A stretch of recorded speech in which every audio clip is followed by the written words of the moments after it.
Okay, Ethan.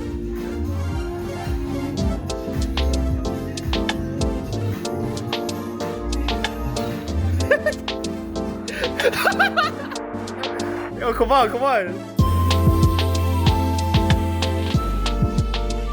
Okay. Welcome to the Lab Podcast, episode 1. This is the first official podcast probably for us because the recording we did before, episode 0, was just kind of like a pilot, like test, and also kind of just introduce like the podcast as a whole. So this will be the first official podcast, and we have a very special guest, Mr. Ethan Lowe. Thank you for having me, dude. Woo! I think it's been like we've been talking about wanting to do like a podcast for such a while, like such a long time. Yeah, I feel like we have like when we have like really deep conversations and shit. I guess that's like most podcasters. You're just like, yo, we should just start podcasts with like the homies. You know what I'm saying? Yeah, mostly like the stoners. Yeah, they're just like, yo, we should start a podcast. We bro. should start a podcast. Yeah, just high as shit. Yeah, but yeah, long time coming for sure. Mm-hmm. I feel like we've known each other. I've known you for so long, like since 2015, I think. Yeah, back in high school, we went to the same high school. Probably the first class memory I had with you is like grade 10 history. Mm-hmm. Yeah, grade 10 history, and then you were showing me like some music that you enjoyed because you were into like Run the Jewels. Yeah, Remember yeah, Yeah. like a lot of hip hop stuff. Yeah. I mean, I was just fucking around on FL Studio, to be honest, like the typical shit. Mm-hmm. You know. Mm-hmm. Oh, dude, it wasn't even FL20 yet. It's like the old FL. It was 11 or 12. Yeah. 11, I think. Yeah, it was so. Oh no, it was the one before 11 because FL20 and 11 kind of is like the same UI. Uh-huh. It's the one older than that. I Ooh. forgot. It's been so long. I haven't used it in a minute. Yeah. But yeah, I feel like we were just like fucking around doing music like for fun back in the day. It wasn't until like I feel like grade 12, like philosophy, Mm-hmm. where we had to do like that music video. Yeah. Kind of like actually like produced and like wrote Yeah. like something. Yeah, I mean, it was kind of cringe. That was. I still have the video. It was you still have the Yeah, video? it's on my drive. I've been searching for that Yeah, video. Every time it's like, you know, the clip at the end where it's you and Patrick, like one of our homies, like sitting on the furnace in the back. Yeah. Like every time I open my drive, that's the first thing that pops up. Like every single time. Why? It's just your two faces. I don't know. You like watch it so often. It's like always appearing in your recent. I don't click it. I haven't watched it in a minute, but it's just by default like there. Maybe it's like one of the first things I've uploaded. For context, we had like a little like philosophy project, and we decided to make like a little song about it. Yeah. That was fun. That was fun. That I was think really it fun. wasn't what like inspired me to like make music, but I realized like it was just fun. It was fun to do. Yeah. I realized how much I liked it. I mean, like being in band and stuff like that. I just had a lot of fun doing it. And then I feel like in like French class, like we discovered like lo-fi together, Mm-hmm. Mm-hmm. like back in like 2017. We were like, yo, this is dope. Yeah, lo-fi. Honestly, I mean, I still have a lot of love for it, but at that time, like 2017, that music that was released, I was just like, yo, it was like this is crazy. And we were like write songs to it and stuff like that. Mm-hmm. So, yeah, I think that's like kind of where we started. I think you were a lot more serious about music than I was back then. Yeah, I was just like grinding beats. Like Yeah. they're just uploading them on SoundCloud. I think they did pretty well. Yeah. And No, it's- they did crazy, and you were getting like hella attention from the big like YouTube channel communities. Yeah. The lo-fi scene was kind of like 2017, like 2016, 2017 was just like it really like started becoming mainstream, like popping off. So I feel like I had a little bit of head start just because of the genre I was in, and I also feel like for vocalists is like your ceiling's higher, but like it's a little harder to get off the ground. I would Yeah, say. for sure. I think like vocalists, it's a lot of like branding stuff. You know what I'm saying? Yeah, music marketing. Yeah. Also around that time, like 2017, I feel like online music streaming was just starting to be a thing. You know, like more mainstream. Like you would go to Spotify to like listen to your music. Yeah. Like the idea of like the bedroom musician, like indie pop, bedroom pop, like things like that. That's like just became like a dream, like an actual reality for people. Mm-hmm. So I feel like the time where we started, it was like maybe there wasn't too much money in it, at the time. Like if you're just like SoundCloud and getting off the ground for Spotify. Yeah. But it was a really good like catalyst for us to like start music For exposure. I mean, like there's so many people that were blowing up off of SoundCloud like back then. Yeah. So I feel that was the last like wave of people who really could. You can blow off like you can blow up off SoundCloud and then like make a career out of it. You know, Yeah. you can't really do that anymore. Yeah. I feel like. I mean, you even had like like even in R&B too. Like you had like Bryson blow up off of SoundCloud. You had like Chance. Yeah. So many I think people. the So dream many died with people. him.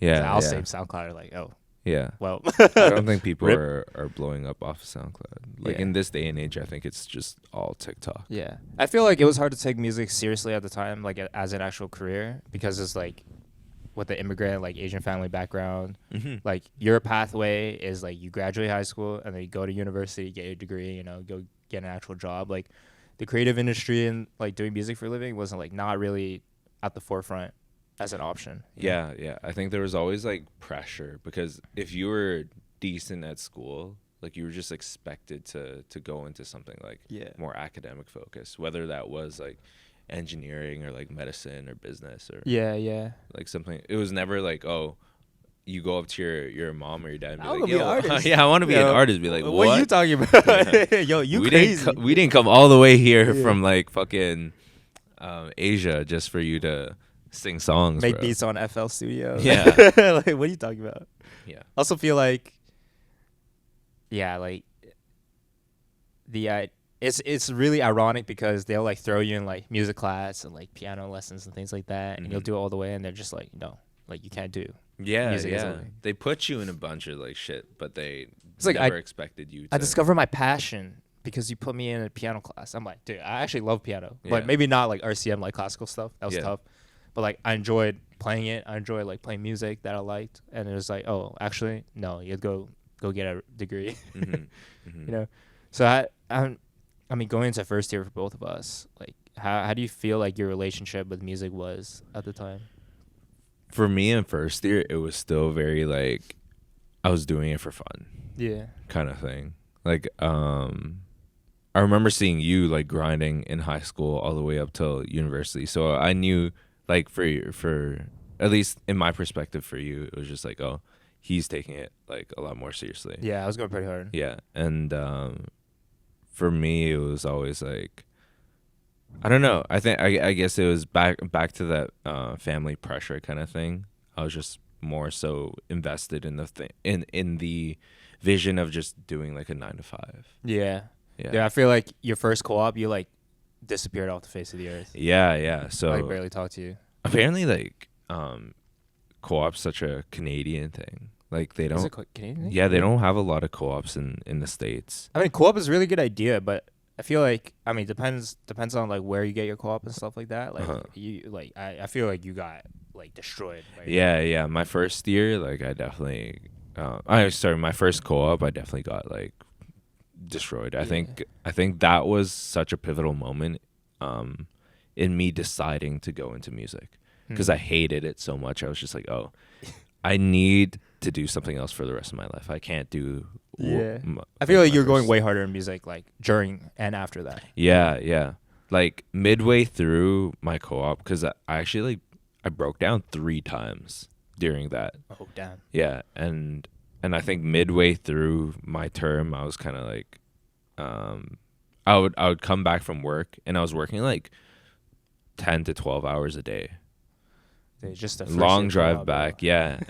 Yeah, all the way out in Oakville, like commuting. Yeah. Which for me was like a hour drive ish, I think, an hour drive. Dude, So I was traffic working like too. traffic too. So it was bad. But even after co-op, like when I finished work, I'd go back to do music. Yeah, even like tired of shit. Yeah, Just I was like, tired of got- shit. Like I still can wanna only do it. sleep like 5-6 hours a day. I would still go back and do music. I feel like that's where a lot of the if there's any way to be motivated, that's definitely it. Yeah. I think for every successful like creative, you're not only chasing something, but you're running from something too. I don't know if you feel that. I was same. running from my demons for sure. Yeah. and my 9 to 5. Yeah. running from that. Yeah. running from school. Like there has to be some sort of survival aspect to it, because if there isn't, I don't know what else would motivate you as much. I love this so much. Not even thinking about it as a career. I just love this so much. I would just do it on my spare time. Like every like moment I had, I would like focus on music as much as I could. Mm-hmm. So yeah, going after first year, I feel like I kind of dove straight into it while I was working a 9 to 5. Took some time off school, worked a 9 to 5. Decided the 9 to 5 was not for me, and then I kind of dived straight into it. But that was during COVID, during 2020 year. Mm-hmm. And then, so what were you doing around that time? 2020. I think 2020 is when I worked on Room for Two. Oh yeah, that's what, like your first big break. Yeah, really? that was like the first big break for sure. How did that feel? How did it feel to like you were? I mean, we may not have taken music seriously like through the entire thing, but you still started like pretty early on, right, in high school. Yeah. So like, how did it feel to like get that like big? I mean, in comparison, the blow up is way different now compared to before, but it still was like a blow up, like a break for you, you know? Yeah. I think so. That was the break that allowed me to start writing for other artists. Yeah. They kind of have like, hey, I did this. Yeah. I got numbers. Like now, like you sort of have like, we call it like cloud tokens. Like cash those in. And that was like, that was a song that allowed me to sign my first pub deal. Oh, okay. Yeah. Okay. And so, when the publisher came, like that was when I was able to write for other artists, I would say. That's dope. Yeah. But yeah, dude, like in the moment, I remember getting onto like my first like Spotify playlist. Yeah. I was just like, whoa, this is crazy. Like, yeah. Yo, playlisting. Yeah, it worked so much different back then. It was. Now. It was very different. It's a whole different game. I feel like a lot of the curators are also like just different now compared to the ones I was talking to before. But yeah, after that, when do you decide like I want to do full time? Or is it kind of just like, because we could talk about like the TikTok stuff. Yeah, Like social media marketing. Like I think I would get into it after we talk about the TikTok stuff. Yeah. Like so I mean, obviously we're like doing music, starting lab, you know, things like that, just doing miscellaneous things here and there. Mm-hmm. And then I think we had a lot of conversations about like we saw people like blowing up off TikTok. We're like, whoa, like this person went viral off TikTok. We're like they have like 200K streams like just because of TikTok and like social media presence and things like that. And then I honestly didn't take it too seriously at the time. I was just like, oh, it's just like blowing off on TikTok music, you know, like blah blah it's blah. Like, oh, it's cringe. It's like blah blah blah. Like, and then like, you and Coven kind of like were just like, yo, let's just do it, you know, kind of started off. And then I don't know how long it took for you, but like obviously Bubbly was like what like really took, and it went like mega viral. It was kind of crazy. Like even for like people within your own circle, it's just like, whoa. Yeah. Like it's for real. Like this is happening right now. Yeah. Deal. How do you feel like you felt during that time, or like, and I mean, obviously we know how it's changed your life since then, but how do you kind of work me through like your thought process during that time? I think I started TikTok back in November 2022. Okay. And wow. So just last year. Yeah, last year. And I was like posting maybe 3 times a week, I would say. Not really getting any success. Like I kept seeing like consistent numbers. Yeah. But once I got to like December and January, I had a better understanding of like what people wanted to see in terms of content wise. And yeah, like I think I just like got lucky. Like of course it was a good song, but at the same time there has to be like some sort of luck involved. Well, I mean, okay, this is what I always tell people. Like, yeah. I think getting a break or finding opportunities is definitely lucky. Yeah. Like, you definitely have to, like, get kind of blessed. But at the same time, like, you have to be prepared for that moment. Yes. A lot of people, like, would just get lucky without having the hard work and the discipline behind it. And then, like, you'll get your blow up, but, like, not much after that. It'll, like, fizzle out. Yeah. So I feel like you put in so much work already, and then now you get your break. And Yeah. then so now you have opportunity meets hard work. Yeah. And then that's like Yeah. when you really like. Luck is opportunity meets preparation. Yes. Yeah. Exactly. And for I think the whole year of 2022, I was just working on the new project, working on something that like could just like develop my sound a little more. Yeah, because like I mean, it goes to say for both of us, but when we first started music, like the sound compared to now, like the development has been like it's like night and day. It is night and day. Yeah, even the genres we started in, going to what we're working on now, like I think developing that sound was like a big, like not goal, but like a big thing for us. Yeah, I think like as artists, like you just have to find your sound and find like what resonates with you, and that takes quite a while. Takes a long time. It does. Takes a really long time. No, people. I think this is a symptom of the social media era where like people see like people blowing off on TikTok and like I want to do that. I want that sound. Things like that. But like what they don't realize is that like to find the sound, to like own your sound, like it takes a long time, a lot of development, a lot of like hard work in order to like even like the small details to like realize your own potential and things like that, right? Exactly. Like you can't I'm sure like you can take inspiration, but at the end of the day, like people can sense when something is not genuine. Yeah. Or something is just like a copy of someone else. Yeah. And you fall into that trap when you're just like, oh, I want to be this artist, or I want to do music. Like, I want to sound like this artist, and you end up just sounding like this artist. You don't sound like yourself, right? And I think that's a big problem like people run with. I always think like even when it comes to TikTok like content, much less music, it's like if you're doing something that someone's already done, the results that you're gonna get are not gonna like be as you're not gonna be as successful as the person who did it first. Right, like that's your cap. Yeah. Like, and then so you can only achieve up to that. Yeah. You know what I'm saying? I don't like even less. think you can achieve up to that. I think you can achieve lower, because the more and more people that pick up like the way that you're doing things, it's like things are going to be more saturated. Yeah. I mean, it feels even worse now in the social media era in terms of like oversaturation. Yeah. So like things are just shoved in your face all the time. Yeah. Like, and I feel like before, I mean, I felt this like exactly in lo-fi where like you feel the popularity and the oversaturation, and then like the hype kind of dies down, and then the money enters the scene, and then it becomes more corporatized. Like big labels and big names are like trying to make money off it. And I feel like the magic of like why I did it in the first place kind of like left it along with the money. Yeah.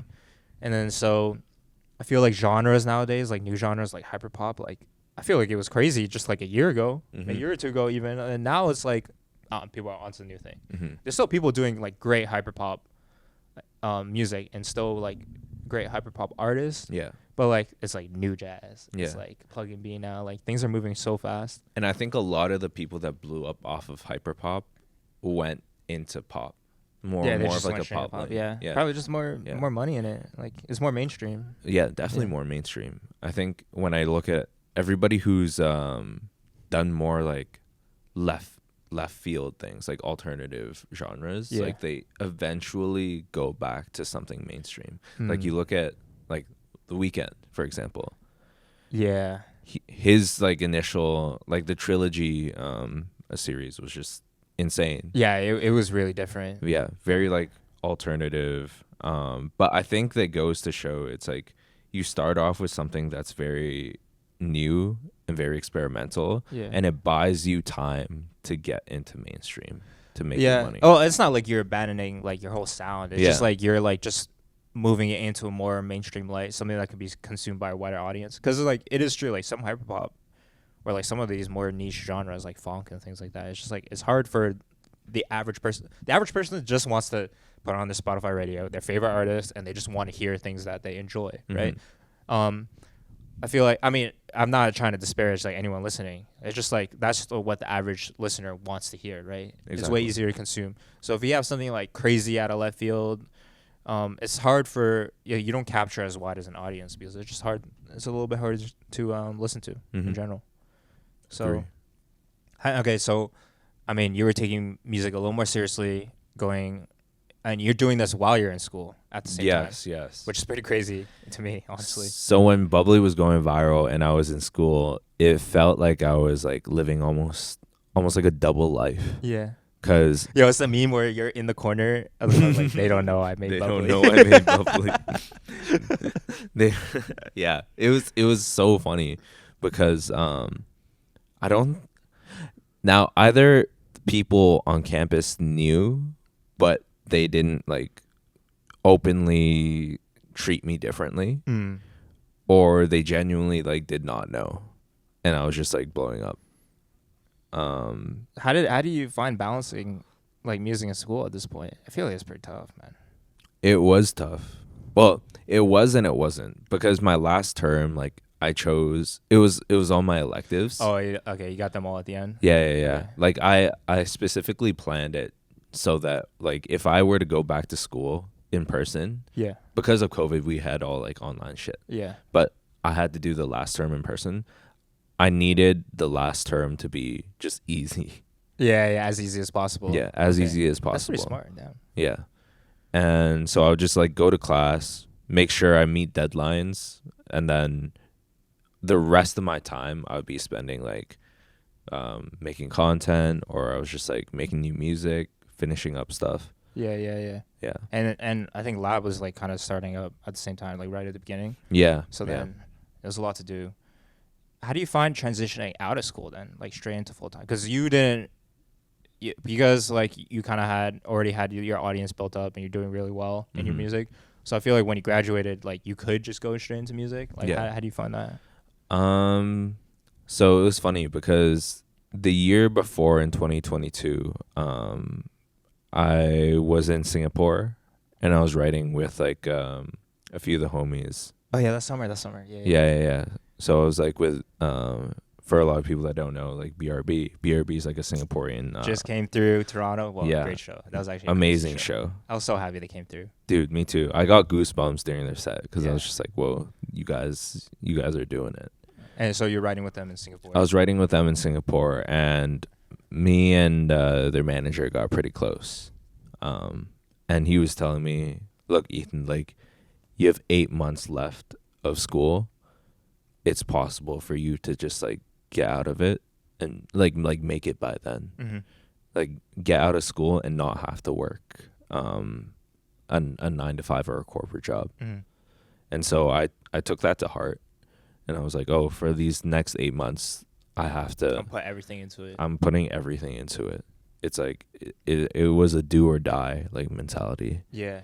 I mean, And you so... were going hard, man. I felt like it was just music 24/7. Like, you're just like, that's it. No, I like, I've had my worst anxiety when Bubbly was blowing up. Wow, interesting. Because it was so new to me. Like, I wasn't used to having like all these eyes on me, and like I also wasn't used to having hate comments. But I'm your biggest hater though. I feel like you should be used to it. see, when you say it, it's okay, because like okay, but when a random fucker like on the internet starts talking shit, like, I don't know. Yeah, it definitely hits different. Yeah, like, yo, your music sucks. You're like, damn, you don't even know. Not only that, it wasn't even that. It was like, yo, you got big lips. They're just making. They were coming for me. They weren't coming for the music it's either. Personal. It's personal. I was like, yeah. But eventually, I just like learned how to deal with it a lot more.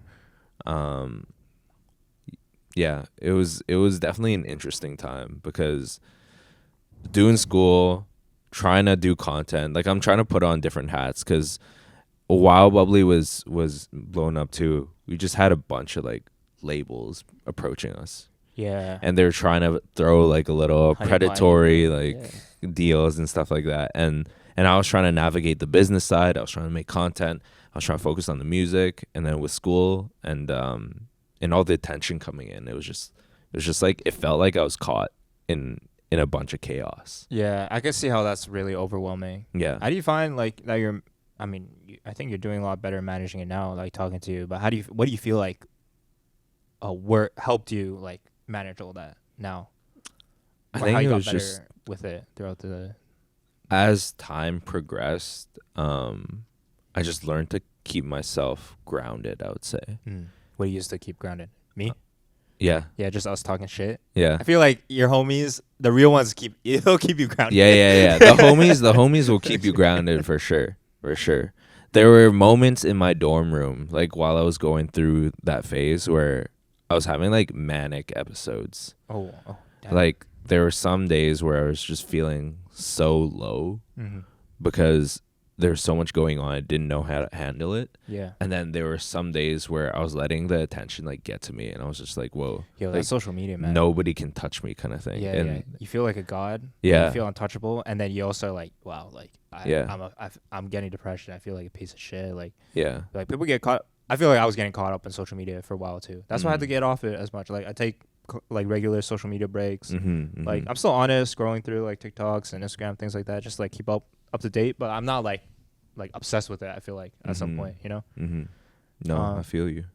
Also, like we talked about it a lot, but like I think social media marketing or music marketing has changed a lot because of social media. 100%. And I remember you telling me like labels like they're struggling. Like the industry plan, honestly, like is kind of hard for them to like break out now. Yeah, they can't break new artists, and you're seeing it every single day. It's like you have these artists that look like they're being propped up, but there's no fan base. Like when they go for show, like when they set up shows and stuff like that, nobody's really coming out. Like a lot of times, it's like the labels are giving like complimentary tickets because they can't sell, and so they fill up the venue to make it look like you're actually doing stuff. That's crazy, man. So labels are way more interested in signing people who already have a social media following and like are blowing up, and then they'll like give you a contract because it's way easier for them. Yeah, it is, because you've done like all the work, all the hard work. Majority of the hard work, like the hardest part, blowing up. Just have people to listen to you. Yeah, exactly. That's such a wild change, like in the music industry. Seeing like, I mean, people like rag on TikTok music and things like that, but I think it's pretty crazy, honestly. Like I personally have learned a lot off like just FL Studio, just off TikTok. Dude, yes. It's actually like you would send me like all these tips and stuff, and I'm like, that was a thing. There's like shortcuts and shit like that. I'm still learning every day too. Yeah, I'm like, I spent a lot of time in there. I'm still learning new stuff on TikTok every day. Yeah. So I feel like there's a lot of a benefit, but when you become like too obsessed and like you make it like your entire life, and like or like you get too caught up on other people's success and things like that, and like I feel like it used to affect my mental health a lot. Seeing other people, I'm like, oh, why not me? Why not me? You know, like you get caught up in that. But now, I think like you really need to have a healthy relationship with it. Like it is a tool, and it's a really important tool to use for yourself and to promote yourself and your music and things like that. But you can't get too caught up in it. Yeah, and I think that's what a lot of like young artists coming up are getting caught up with, because they see maybe their peers like blowing up, and they're always thinking like, why not me? You know what I'm saying? Yeah. They're like, that should be me. I put in just as much effort, but yeah. The reality is like everybody, if you put in consistency, your time will come. It's just a matter of timing. Like it could be tomorrow, it could be in a few years, but like your time will come if you just stay consistent. Yeah, there's a lot of people I see that like maybe their music's not that crazy, but their marketing is like incredible. So I think that's sort of the kind of mentality you have to approach it with, where it's just like, okay, you know you're talented, you know you got what it takes, but like no one's listening to you. You know what I'm saying? So like it's about the marketing. It's about like figuring out how to get eyeballs and ears on your music, and then from there you leverage it into like your sort of career. And there's a lot of artists that like don't want to do like social media and do TikTok, which is kind of insane. I think you can't do it. You just can't. Not in this day and age. Yeah. Not in this day and age. Like I'm sure you could have done it maybe 10 years ago, where like people were still blowing off of SoundCloud because you had really, really dope music. But nowadays it's just like, yo, everyone has dope music, man. Everybody has dope music. You think about it, there are 110 to 120,000 songs being uploaded on Spotify every single day. Let's say 10% of them are good. That's still 10,000 to 12,000 songs. So how are you going to stand out? Yeah. What makes you different? Yeah. Like it's not going to be your music that's going to stand out. It's going to be you. Yeah. I mean, there are definitely cases where people's music will stand out, but that's like very few and far between. That's very, very like you have to be like a very, very unique sounding artist. I think there should be like a balance. Like your music has to be good enough to catch the attention first, and then after that, to convert those eyes into fans, you have to show who you are. Yeah. Yeah. I mean, I've learned a lot from you and Coven, especially you, like talking about it. You know, I mean, I could definitely up my social media game a lot. And it's not too dissimilar for producers and vocalists. Like some of the content is like pretty much the same. Yeah. I've seen a lot of like producer content as well. Yeah. There's some good stuff out there. It's just like sort of figure out like what I want to do mostly, but you know, I think the most important thing is the consistency. I found it. What do you think is like next for you in terms of like a brand standpoint? Like how do you feel like you're going to develop? I think the first thing I need to do is just like focus what I even want to produce, because I feel like I'm all over the place. I've always been like this. I've always like, I think my main motivation for making music was just like making music that I wanted to listen to myself. And so like I like to listen to a bunch of stuff, so I'm like hopping there, I want to make this, a little taste of that. So first things first is just kind of like consolidating what I want to make and put out there, and then use that as part of my brand. Yeah. Because I feel like I mean I can't do it all in terms of what I want to do, but it's not good in terms of like the marketing. You know, like you kind of find your niche, like find, because social media is like, it's discoverability, right? Yeah. It's not necessarily like people there to like listen to your stuff. They're just like discover. Exactly. It's not like it's the same people, like it's always new eyeballs on like all your TikToks and things like that. Like it cycles through. So, you know, I gotta really figure that part out and find my niche. The other thing is, gotta figure out. I think for producers, you gotta figure out. There are definitely producers that can do it all. Like you can produce for other people, you can produce for yourself. Like the Kenny B's, the Monty Bookers of the world. But like there's so few people that can actually do that and build a brand off that.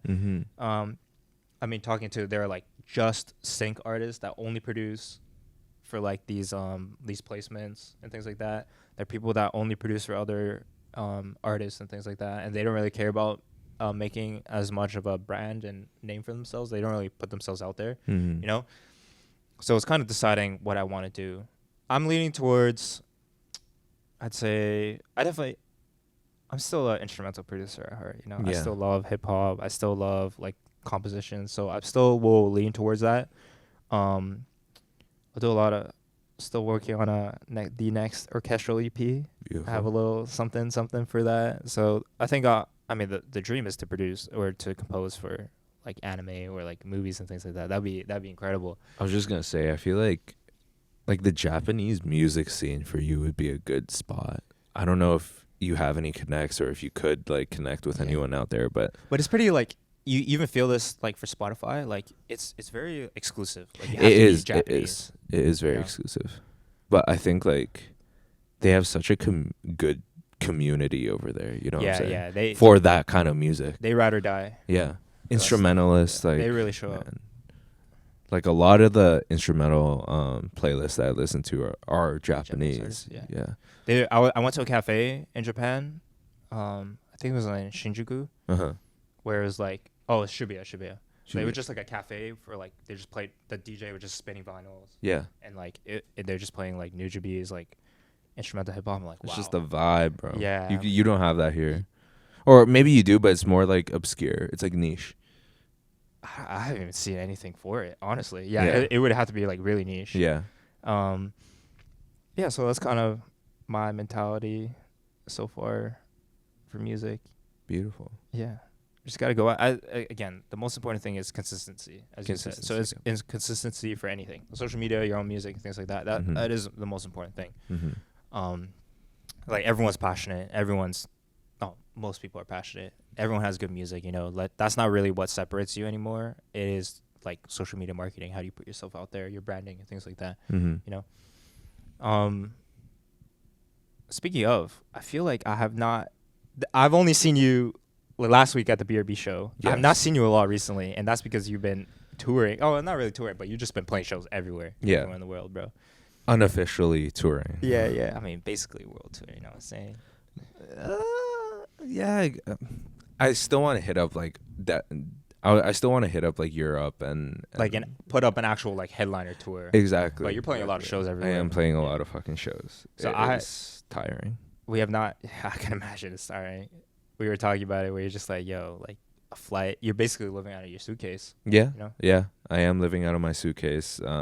All my clothes are still there because I'm just like You're about to fly out again. I'm about to fly out again. I have to find and schedule a time to record this podcast before like you flew out again. Yeah. Or I wouldn't be able to talk to you in another like 2 months. Yeah, dude, it's like it's ridiculous. How do you like? I mean, you've always been a performer, even since like high school when we were Yeah. doing like the scrambled egg stuff. You know. Yeah, Like playing our own bands and like performing. So I know like we love performing. It's like part of the whole thing why you're doing it in the it's first part place. of our you know? life. Yeah, Yeah. So like I know like you enjoy performing and things like that, but how is it like going into another country and doing Dude. it?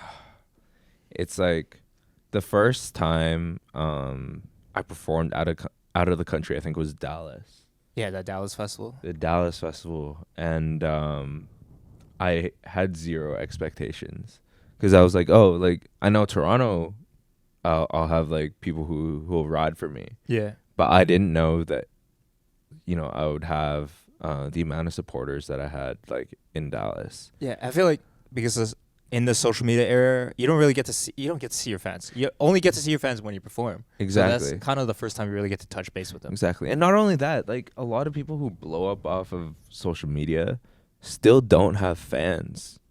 You know what I'm saying? Like actual fans. Yeah, would come out. that and would go, come like, out and go to a show. And so I thought like maybe that was like that was that kind of scenario for me. Mhm. Like maybe I'll go to Dallas and nobody would know who I was. Right. Kind of thing. Nobody would come out to the show. But when I when I stepped on stage, I was just like, whoa. The crowd's roaring. Yeah, and Chanting Ethan Lowe. I don't know about Shannon, but Yeah. they knew the words to the songs. Like That's crazy. they were telling me That's like, crazy. oh, I put my homies on. Like these high school kids are listening to me too. And now I don't know if they should be listening to my music like that, but yo, allow it. Actually, if I think about the kind of music that I listened to back in high school, it makes sense. Yeah, it makes sense. It's the same content. It's the same shit. But yeah, that was the moment where I first realized like, wow, this is real, Mm-hmm. and I can really do this. Yeah. Okay. Yeah. So I mean, Dallas sounded pretty crazy. How do you find Singapore? I feel like that was really crazy. Other side Singapore, of the world. yeah, like all the way on the other side of the world. It was just a nostalgic moment because for a lot of people that don't know, like I am like I come from a Malaysian Singaporean background, and so every 2 years or so, when I was a kid, I would go back, spend my summers there, and to be able to perform like somewhere that, In the motherland. yeah, basically, like it was just such a blessing. In terms of crowd, though, I feel like the Asian crowds are a little more shy. Like I could see them singing the lyrics, but they're just like a little more reserved. Whereas like in Toronto, I still think Toronto has the loudest We go crowd. crazy out here. Yeah. Go crazy. We go stupid. Yeah, we go stupid. Like, I think Toronto has still been my best shows. Mm-hmm. Yeah, Man. you guys gotta step it up. Like, Yo. Okay, come on. They're shy. yeah, bro. they're shy. No. Everywhere else needs to step it up. They 'Cause can't even believe you're on stage. Yo. They're like, what? What? Like Ethan Lowe's here? Yeah. I think another reason why I get so much love from that side of the world too is because like coming from there, there's not a lot of artists that come out of Southeast Asia and are able to perform on a global scale. Mm-hmm. 80 Rising did a pretty good job of it initially. I think they were the first kind of group of people. I guess Manila Gray. Where are they from? Vancouver, Oh, that's not even. Vancouver, but like they're Filipino, so Yeah. I would count them. Yeah, but I guess they're not from there. You know, like they Yeah. kind of like they got their I feel like they have a But pretty good Asian fan base. They Yeah. definitely do have like a big Filipino like fan base as I well. mean, BRB I think is a great example. Right BRB is a great example. Like Yeah. when I say like Southeast Asia, maybe I'll narrow it down a little bit more so like Malaysia and Singapore. Mm. There's not a lot of artists coming out of there. Yeah. Damn. Where are you on the charts? You number one? No. Who else? I think BRB is still higher. BRB? Yeah. Dude, they're crazy actually. That Yeah. concert is crazy. Yeah. They're insane. Where are you headed off to next then? You're off to the Miko. Yes, Tour? touring with Miko. Going to Vancouver. Coven's also coming to that show. Calgary. Coven's also going to that show. And then they're going off to Edmonton. Right, he's doing Edmonton, but Yeah. you're not. You're going. I'm going back to Singapore and Malaysia because I'm gonna be playing for it's like a streetwear festival, but it's also like they hosted a concert, and I think the headliner was Lehigh. Wow. Yeah, That's exciting. yeah. So wait, so you only performed at Singapore when you flew back the first time. So this is the first time you're performing in Malaysia. This is the first time I'm performing wow, in Malaysia. that's special, man. So I don't know what to expect either. Like in North America, I kind of know what to expect, but when I go to Asia, I have no clue. Like who's pulling up? Like, are they gonna know the music? Mm-hmm. You got to do something special for the Malaysian fans. I think I'm planning to. You gonna plan with something? Yeah, No, we'll keep yeah, it yeah. secret. We'll keep Yeah. it secret. You got to go to the Malaysia show Yeah, to find out. You gotta go to the Malaysia show. If you're Malaysian and you're watching this podcast, you have to. I got to shout out for the boy. Although it is like hella expensive, I know. Oh yeah, These festivals are pricey, bro. I mean, you just got to support local talent. I guess. I mean, I feel like when I'm the artists that are really, I mean, there's like the Taylor Swift Mhm. kind of tour, and then I know those tickets are ridiculous. But Yeah. even like for the local artists, it's not too bad. You know, like 20, Mhm. $30, $50. Mm-hmm. You can go support local talent. I think the Toronto underground scene has done a really good job recently. in Yes, very good job. Like I see like more and more local artists playing, and more people coming out to their shows. that. Mhm. It's You know, yeah, before COVID, I feel like it was there, but not like crazy. Yeah. Like when I experienced it, like when I played like the outdoor like DJ set in Houston, it Mhm. was just like a silent disco. Like when I came back, I was like, yo, I wish Toronto was like that. It was just random ass people. Like Houston, I'm just like a lo-fi producer spinning a set, and then Mhm. there's still people like bopping. Mm-hmm. You know, I'll come back here and I'm like, I want to recreate the same vibes. Like I Mhm. want to have that like scene where people would just show up for like local artists and talent and like just like, you know, show out, you know what I'm saying? Mm-hmm. What year was that again? It was before uni. Before uni. It was right? that summer. Oh yeah. It was we saw each other in Taiwan Yeah, that summer. 2018 then. Yeah, 2018, and then I went to Vancouver as a layover, and then I got to Toronto for a couple of days. And I went straight to Houston right before we moved into university. Mm. Yeah, so it was like pretty surreal summer for me, I'll say.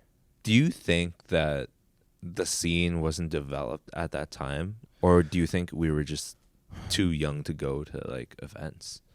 Maybe like we weren't as involved as we were now. Yeah. But I feel like I think the scene has definitely changed though. I think like Oh, yeah. the newer generation of artists coming out from Toronto, like Toronto used to be such a combative like city, you know what I'm saying? Mhm. It was like artists would be like, "Oh, this is mine." Like we can't share, none like that. But Yeah, now yeah. I think like with the new generation of artists, we really built a stronger community. Yeah, and I think that's why lab is so important at the same time, where it's just like I think one of the main points of emphasis was just like, hey, like we want to build a platform, we want to build that community for people to be able to do that and to be able to feel the same thing that we felt when we Mhm. played our shows, you know what I'm saying? Mhm. So, and I think Toronto as a city is still like also globally getting more recognized beyond just Drake and Yeah. The Weeknd and things like that. I think as a city we're getting recognized a lot more as like being a music city, being a city with a lot of culture. Like we're one of the most, if not the most diverse city in the world. Yeah. So it's just like, yeah, now people are starting to realize it, how great of a city it is here. So I think the scene itself also naturally Yeah, grows. I mean, I talked to a lot of like industry people from around the world, and they always look at Toronto as like the mecca of R&B. This is a hot take. Toronto has the best R&B. I We have the best R&B scene. I don't even know if that's a hot take. Like, bro, just putting it out there. Yeah, Like, we Toronto can. has the best R&B. Like, I'm Let me sorry stop that. listening to monos. Yeah. Yo, the comments are all gonna be like, yo, no, Yeah, no, no. Atlanta, Houston, or like, yo, No, Toronto's the best Toronto, R&B. Toronto That's has my the take. best R&B. Sorry. I'm sorry. So what upcoming projects beyond the tour do you have? Like working on any music? that you wanna So, put out? I Features? think I now know like what kind of direction I want to go into. I like the pop stuff that I was doing, like the pop R&B stuff, but I think like at the core, I want to go back to making more like mature, like darker sonically, like darker Mhm. music.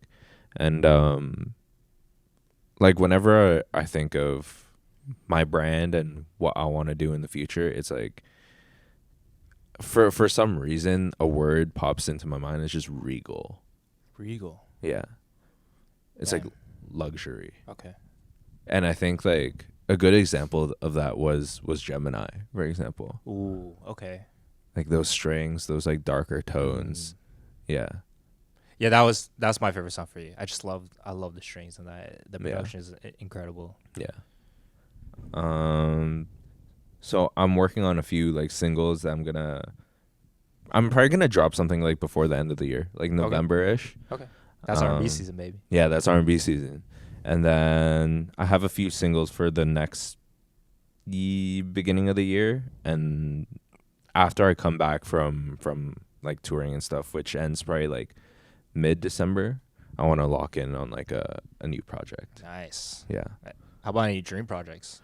I know, like, shot a couple MVs. Also, the reason why we're wearing these orange jumpsuits Mhm. was like we had a blast off MV for one of the songs we made together. Yes, a big throwback. Yeah. Yeah, we saw them when we were like thinking about we were just setting all the setup and things like that. We saw the jumpsuits on the side on a rack. And we're like, yo, we should just put these on. Yeah, we were like, yo, it'd be so funny to just like do the Yeah, we're just two dudes sitting with like bright Space. ass space suits. Yeah. It is Halloween season though. What are you dressing up as? You have any ideas? Dude, I'm in Asia, so I don't know like what they got over there. They don't even really celebrate Halloween. Yeah, do they not? Not really. Maybe the younger guys. Because like, how are you gonna trick or treat? At least we. No. I've stopped like trick or treating. I mean, I'm just thinking about in Asia, like the. Yeah, you don't trick or treat. It's not the thing. Yeah, no. But I think that they're probably gonna be like Halloween parties. Oh yeah, probably like costume parties and things like that. Yeah. At the club. Yeah. Damn. A lot of girls. That's a topic for another time. That is a topic for another time. Or we could talk about now. I don't know. I think we're getting up on time, right? 50? Yeah, a little bit. Okay. I Okay. mean, we can get into it. No. No. Another thing I wanted to ask you was actually, when are we working on music? No, I'm kidding. I know, like, mans are busy, so we'll definitely get in a session soon. I actually wanted to start kind of like a Kenny Beats, like, cave style thing. Okay. Where, like, I'm just doing, like, production sessions. Because it'll be cool to see, not only is it, like, providing a platform for, like, more unknown artists around here, but we work with a lot of artists that, like, are from Toronto. Mm-hmm. So it'd be cool to, like, showcase what those sessions look like and stuff like that. So, when you're back on tour sometime. Yeah, back from tour. Yeah. Yeah. For Well, sure. we'll get one in. Yeah. You know what I'm saying? Actually, a really good thing to cap this podcast off. What advice would you have for young artists or upcoming artists right now? I would say, I think I've mentioned a little bit before, but probably like try to strive for originality. Originality? You can take inspirations and you want to be inspired by other artists and by other, like, even when you're making content, like content creators, but you have to find a way to make it your own. I think that's like the biggest thing that I see a lot of young artists struggle with. They're trying to be copycats. Yeah, Or maybe not even trying, but they just end up being copycats. exactly. Like taking stuff like word for word, like Spotting your flow. it's not only that, it's just like, I think as you grow older, and you understand why things like work out or what draws people to you and to your art, it's like you need to be a pioneer. You need to do something new. It's refreshing. It is You want refreshing. It's someone refreshing. that you listen to that's like, whoa, I've Exactly. never heard that before. Exactly. I feel a lot of people the main argument I hear that to play devil's advocate is just like, oh, like if I like am too original or too unique, like people won't listen to my stuff because it's not like to the mainstream. Mm-hmm. What do you have like to say to that? I think at the end of the day, good music is good music. So if you are experimental with your music, I think like it also goes back to the weekend point that I made earlier. It was just like it was so out of left field, but it was still good music. Yeah. And I think good music will always have fans. You heard this here first. Just make good music. Yeah. Yo. Easier said than done, but it truly is just like Focus on your art. Yeah. Focus on your art. If the product is not good, nobody's going to buy it. Yeah. So you need the product to be solid. Mm-hmm. Yeah. I think what advice? I feel like another thing I would add on to that is like on top of making good music, I think we talked about this a lot. A big thing we realized was just like, yo, you got to build like a team around you. Yes.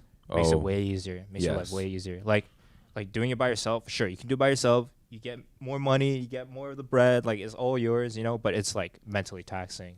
It is. There's too many things, especially if you want to make this a sustainable career, for you to do it alone. You need a team. It's lonely too, bro. It is. Like it's the cliche is lonely at the top, you know, but like it's lonely at the top because you didn't build anyone else around you. Build them up, you know, to be able to support you, to be able to have their own platform. Yeah. And things like that. Even having conversations with people like as friends, like you need somebody even outside of music just to lean on. You gotta have your real ones. Yeah. Yeah. I think that's what's great about Lab. Is like I feel like these are like sort of the team. Yeah. Everyone's a family. We can be open with each other and like everybody's good at what they do and we just build together. You don't have to be the best, but you can build. Yeah, when I was younger, like I definitely I didn't realize that. I was just so focused on me, my career, you know, how can I sustain myself? But what opened my eyes up was like in Houston. I don't think I've ever told Atwood this specifically, but I think that experience and seeing like at the time there was a group called Off the Jump, OTJ. And then he really built him up. Sort of like these people that may not be as big or as talented as him, you know, but like he really like cared for them. Like people looked up to him, you know. And then so coming back from Houston, like that I took that to heart with me, and then we came back, you know, talked to you about it, started a lab, and things like that. And then I feel like I've come like way further. Like, well, what's the saying? If you want to go fast, go alone. And if you want to go far, go together. Together, yeah. Like that is like it's true. Yeah. It's true. I think it's one of the most important things, and it's hard to realize it when you're like hungry for success, like coming up. But keep your real ones close. Treat people well around you. Build the team up, and like your life will be way easier. I promise you.